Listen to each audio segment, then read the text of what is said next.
Welcome to the Future of Work Live.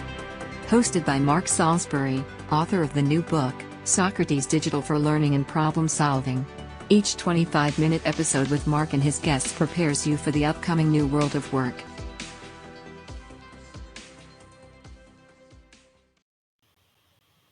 Welcome to the Future of Work Live.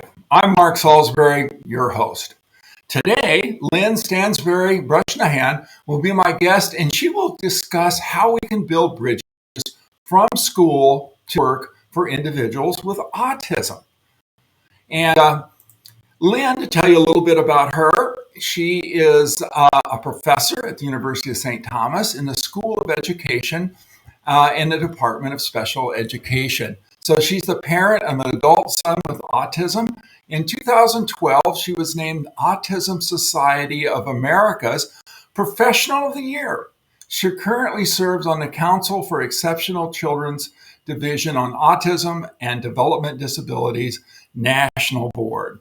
So join me in welcoming Lynn to the show. Hello. Hi, Lynn. Thanks for being here. My pleasure. And I guess we'll just jump right into this. For a lot of our viewers, we might not know exactly what autism is. So our first question is, what is autism?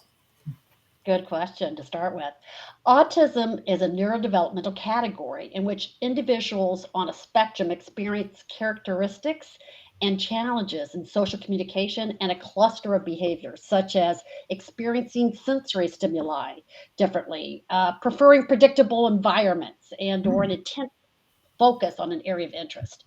It's a spectrum, meaning there's a range of functioning. And so hallmark to the autism is the socialization challenges. But those challenges can be on a range. Speaking to the social challenges, an individual could isolate themselves to going and being very socially engaged, but experiencing some social comprehension challenges. Verbally, they could be nonverbal or highly verbal. What scientific research tells us is that there's differences in brain functioning. So we tend to use the term neurodiversity when we're talking about putting autism into perspective. I found a quote that I like to use when I'm telling people about autism, and it really, to me, puts autism into perspective. They are freshwater fish in salt water. So you put them in fresh water, then they function just fine, but you put them in salt water and they're going to struggle. Well, I think that's a good definition. One of the things you and I have in common is that we both have sons that have autism and who are young adults. And so that analogy makes a good one for me, that fresh fish in salt water. So that makes a lot of sense. But this isn't as uncommon as we think it is. So, how many individuals are there out there that are affected with autism?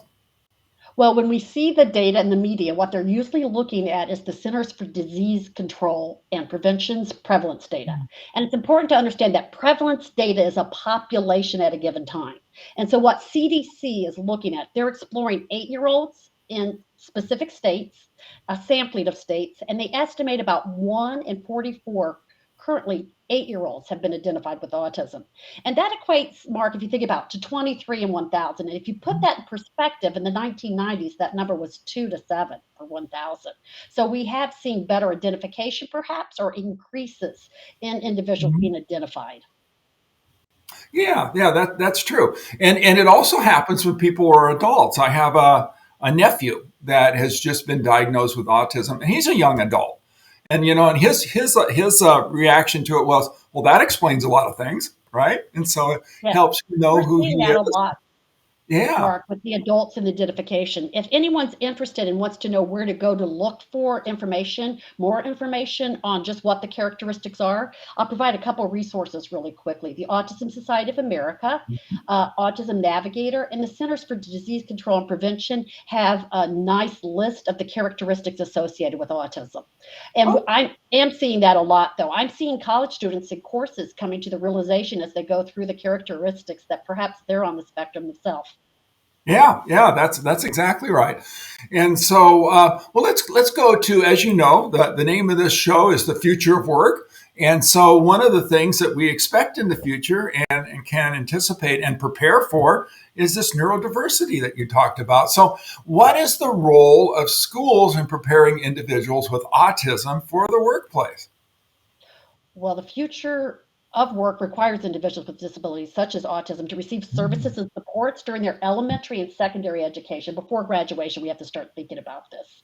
So that typically occurs within transition plans for students who receive special ed services. This is actually mandated. So transition planning in education is a process that our federal government has mandated in the Individuals with Disability Education Act, IDEA, and it requires all students who have an individualized education program, and you hear this referred to as an IEP, in K-12 education to participate in transition planning. And so educationally, we serve students with disabilities who qualify for services up to age 21. And that can be different in some states. But the purpose is to facilitate that move from school to post-school activities, including employment. The provision of these transition supports is to prepare them to be contributing members of society. And that's what we're doing for all students. We're preparing them to go out and be citizens of the United States and be good citizens and contribute. Advocates, family members like you and I, and educators have worked really hard over the years to develop some evidence-based strategies to support that successful transition, including being independent in the community, working, and we're seeing many more opportunities for post-secondary education for individuals on the autism spectrum than ever before. Okay. Well, viewers who watched this show before and recognize the fine professional quality of our productions realize that we actually talk a little bit. We have a little dry run, so we get used to the equipment and talk about things before we actually go live. And one of the things that you said when we were doing this is that it prepares regular students who aren't on the spectrum to basically work with and be around students who are. That's that inclusiveness. And that creates a pattern for acceptance later on when they go to work. Would you want to talk about that just a little bit? Absolutely. We hear a lot about autism awareness, but with the numbers being what they are and with the prevalence, we really need to get past that a point of awareness to acceptance and action. And so a little bit of that with the transition is that we need to provide employment opportunities and we need to adopt evidence-based practices, and that's one. We need to build bridges from school to working life and making employment opportunities a priority. And to do that, we have this metaphorical bridge connecting that preparation in high school to adult life. And when we're thinking about that, we need to provide inclusive experiences in general ed.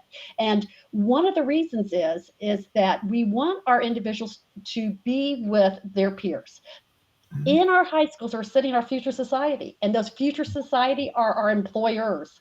And so we want individuals with autism not to have all these barriers, like not to be able to get an interview or not to have the people who are interviewing them not consider them for employment because they don't understand autism.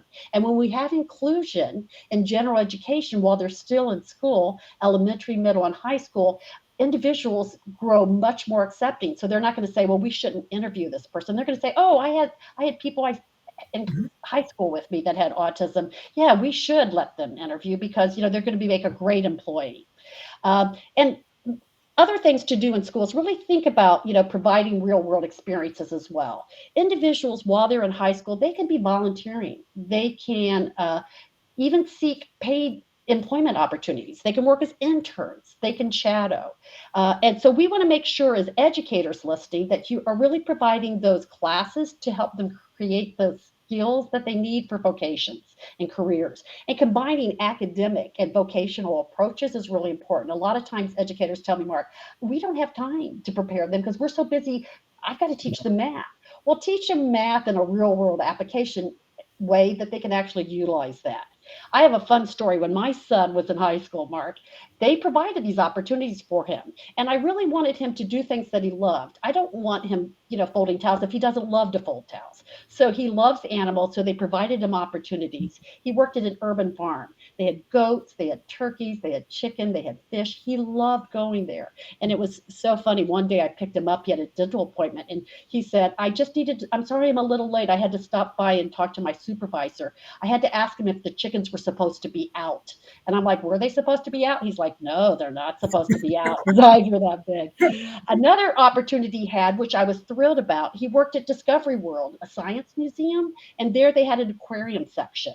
And he got to go in, and with clear expectations, he was able to help people who wanted to pet some of the fish that were available for that. And he would show them two fingers, and he would show them how to pet, and would have them wash their hand. He was such a good role follower that he did great at that job. And he loved it because he said the fish were so friendly. And I said, well, how do you know they're friendly fish? He said, well, they wag their tails.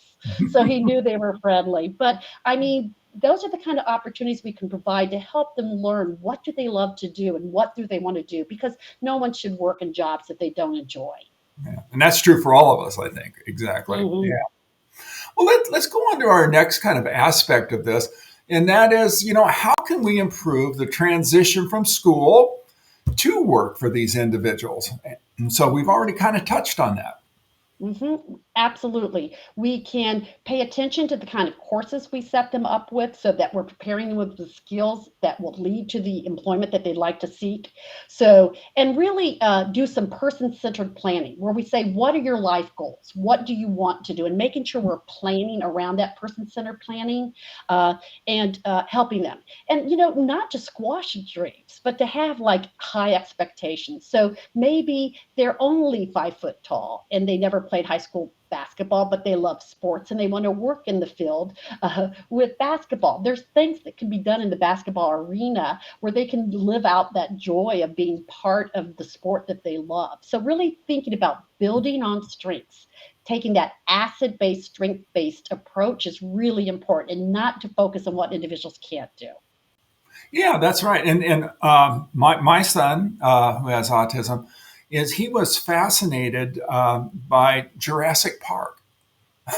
When he was young, so it's been out, a long time. And of course, we have a sequel every 15 minutes, but he's fascinated by that. And that actually starts generating into thinking what he wants to do. And so he's now in the middle of a program on bioengineering.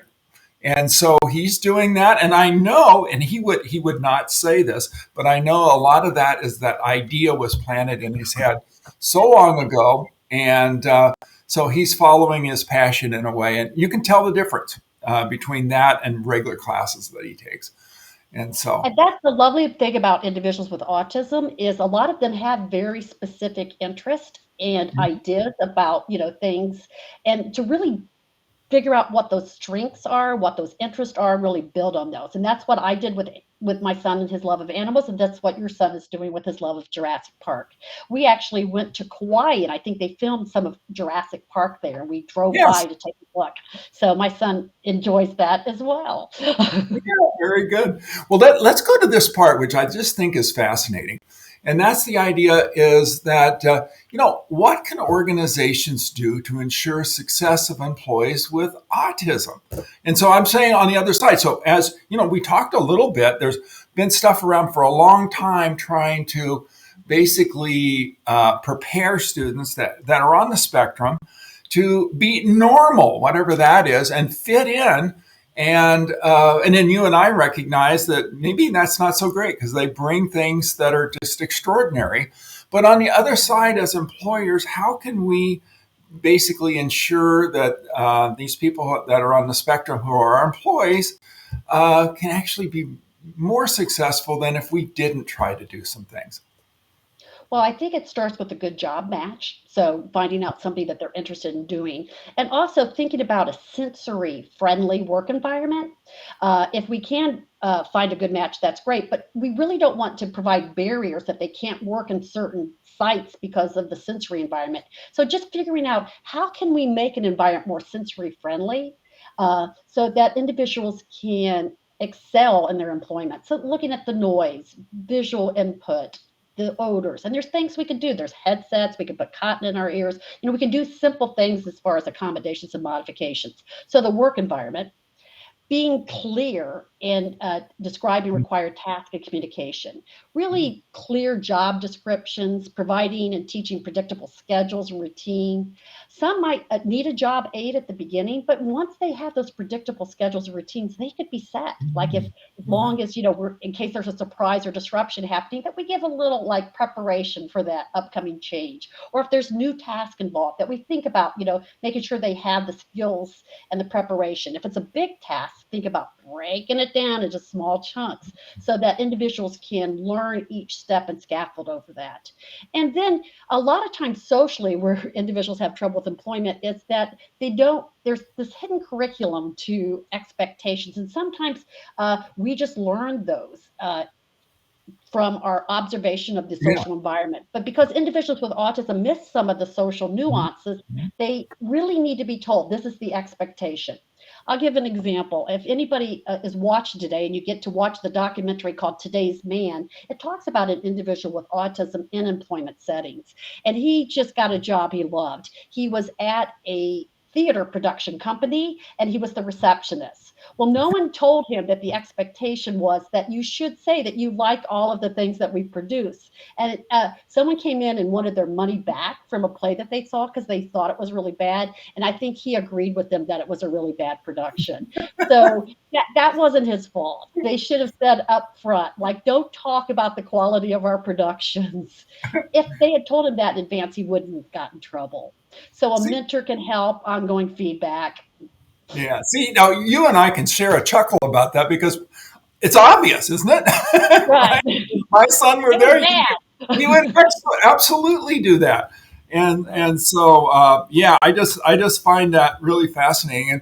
And I've worked in the software engineer industry for a long time on big software projects. And people kind of run those kind of haphazardly. We have a project and we'll just divide it in three. And then here we are in December, and they'll go, well, we're going to roll this out in March. We'll have we'll have weekly meetings, but we'll have our version 0.1 in January. Good luck with it.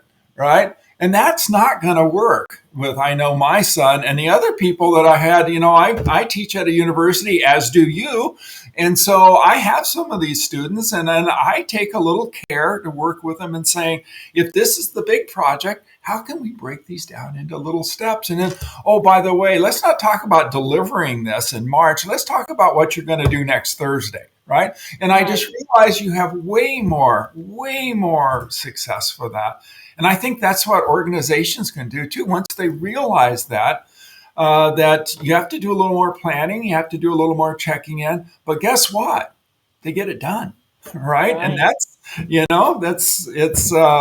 been my observation. Yeah. Well, it's taking those like static tasks, those evolving, those changing, thinking about how you can make, or those dynamic tasks, and making it more static, making it more concrete, and that's something that can be done. And sometimes it cleans up our act. Like we become better because we're providing accommodations and supports, and we're not flying by the seat of our pants. We're having to plan a little bit in advance, and that can be helpful. Yeah, and being specific about what you want, right? And being very clear and detailed around, what does success look like? How will we measure that, right? And so you tell that, and I know my son glums onto that, like, well, how would you measure this, And so how would you know that you got it done all right? And I would say to future employers too, it cleans up your language too. You stop being so abstract and in your language. I was running late the other day and I had to pick up my daughter from school, and I yelled out at my son, I'm like, could you bring me a pair of shoes? And he brought me a boot and a house slipper. It was a pair of shoes. I didn't say it had to match. So he brought me what I asked for. So could you bring me a matched pair of shoes? I said, yes. Yeah. Right. So it helps you clean up your language, and you realize, that's what I said. That's what I got. Exactly. Yeah. Yeah. So I do think that there's a training component that goes for employers, or better said than training is maybe a preparation phase so that you're ready to, reap the benefits of having people who are neurodiverse, and at the same time, then be able to set the expectations so you can get those benefits. I think there's that thing that goes with it.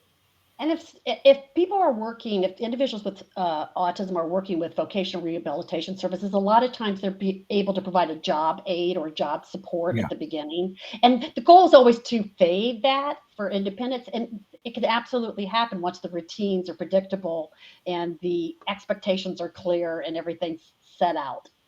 Yeah, I think that's exactly right.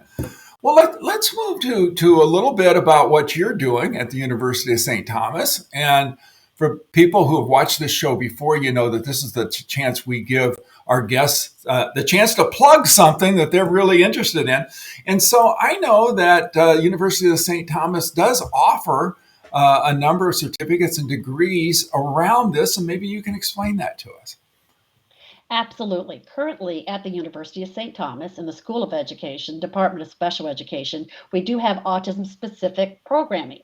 We offer an autism certificate, which I've had parents come to, I've had psychologists come to, I've had people in human resources. So that certificate is not just around educators. You learn a lot more about autism. We also are fortunate in the state of Minnesota, we have an autism specific special education license, and we prepare educators to work with individuals with autism across the range of that spectrum. We also have a master's degree in special education. And the program at the University of St. Thomas is highly flexible, meaning it's online, it's in person, or you can choose how you decide to take a class. You can choose week to week. So it's a highly flexible format. So if you're interested in learning more about the program at the University of St. Thomas, please reach out to me. Okay, well, very good. And I know a little insight on your folks in it. So it isn't just your degrees, but it's actually your faculty and people. You have a lot of expertise in this area, and I would say talent as well, right, around your faculty. Absolutely. So at our Department of Special Education, we have 6 license areas. And even though some of the other instructors are like early childhood special education, they also have experience in autism spectrum disorder. So we have been offering the certificate at the University of St. Thomas for 15 plus years. So the lovely thing about our programming too is we pull in practitioners. So we have not only faculty research experience around evidence-based practices, we have the implementation of those evidence-based practices in the field. So our faculty is high quality. In fact, the School of Education was ranked in U.S. News and Reports this year as a quality program. So I'm proud to announce that. Oh, very good. And I'm not surprised at all. And so that takes us down towards the end of our time. Where did it go, right? And so let's talk a little bit about individuals with autism. You know how they can become really good employees. And one of the things I noticed is just our talking today that you talk about people who are on the spectrum or have autism in a different way than we hear out in the world. Out in the world, we hear that it's a disability, it's a problem, you have to work around it. And so, but I think your takeaway is you're saying we shouldn't think about it that way. No, neurodiversity is really all of us. All of us have different brains. All of us operate differently. And so to just look at it as another type of neurodiversity. And I think a lot of people do take a deficit-based approach. Autism spectrum disorder, like what's, the disorder or a disability. And so what we need to think about is the ability part and really focus on, because a lot of the things that people might view as a disability are actually a strength, especially when it comes to employment. This, for example, people might say, oh, they perseverate on Jurassic Park, they perseverate on animals. Well, I have hobbies, and why do you not say that I perseverate on, what I'm interested in? It's because they have autism that we tend to take this different look at it. Yeah. And we really need to stop, because each of us has the things that we do. Even some might involve self-regulation. They might hand flap, and people might view that like, and I'm like, well, you drink wine, you smoke cigarettes, you do your thing to regulate, and he does his thing. And so you're okay, and he has a mannerism. Let's get over that. We all have our different ways of being. And so we just need to think of neurodiversity and those differences as something we should celebrate. Oh, very good. Well said. Well, thank you, Lynn, for being on our show today. I don't know about the rest of the viewers, but I certainly feel smarter.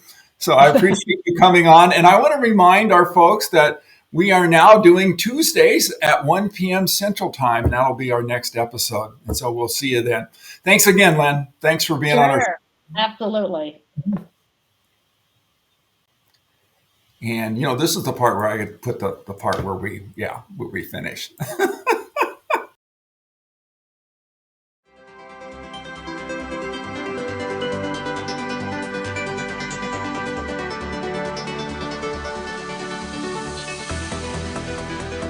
You can find the Future of Work Live episodes in video and podcast format on www.marksalisbury.com. Additionally, YouTube hosts the video episodes on the Future of Work channel, and Apple, Spotify, and Google host the podcasts.